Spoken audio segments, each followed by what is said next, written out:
చర్యలు తీసుకోమని చెప్పేసి కూడా ముఖ్యమంత్రి గారు ఆదేశం ఇవ్వడం జరిగిందని చెప్పేసి మనం చేస్తాం. మరి అంతేకాకుండా ఇంకొక మెయిన్ నిర్ణయం ఏంటంటే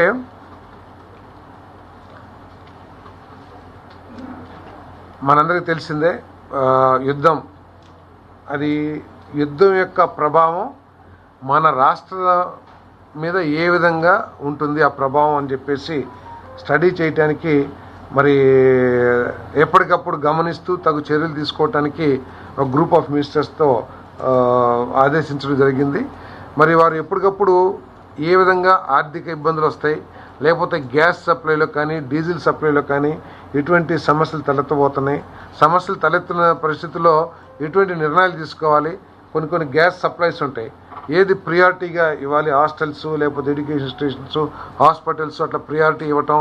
సో వీటన్నిటి మీద కూడా తగు చర్యలు తీసుకునే విధంగా ఎటువంటి పరిస్థితులు వచ్చినా కూడా కుకింగ్ గ్యాస్ విషయంలో కానీ దేన్ని సరే ఎదుర్కోవటానికి సమాయత్తంగా ఉండాలని చెప్పేసి కూడా ముఖ్యమంత్రి గారు తగు నిర్ణయాలు కూడా తీసుకోమని చెప్పారని చెప్పి మనం చేస్తాం.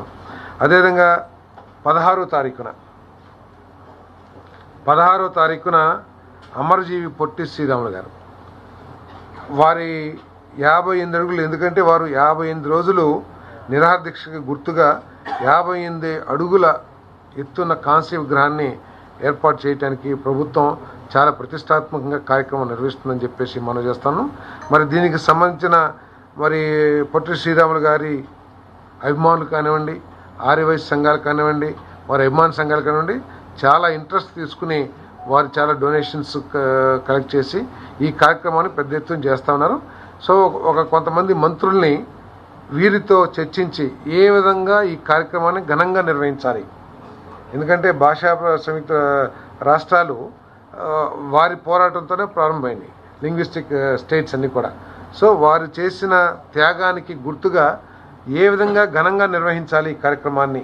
సో వారి అభిమానులతోనూ వారి బంధువులతోనూ అదేవిధంగా ఆర్యవైశ్య సంఘాలతో కూడా సంప్రదించి వారి సూచనల మేరకు వారి అభిప్రాయం మేరకు కూడా చర్యలు తీసుకోమని చెప్పేసి ముఖ్యమంత్రి గారు ఆదేశాలు ఇవ్వడం జరిగింది.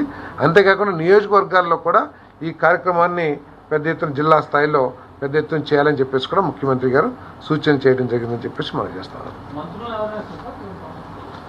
అంటే ఇంపార్టెంట్ మంత్రులు దీనికైతే ప్రత్యేకంగా ఎవరైనా లేదు, సీనియర్ మంత్రులు కొంచెం టైం స్పెండ్ చేసి చేయమని చెప్పేసి దానికి ఫైనాన్స్ మినిస్టరు, అదేవిధంగా సివిల్ సప్లైస్ మినిస్టరు, ఇది మన అగ్రికల్చర్ మినిస్టర్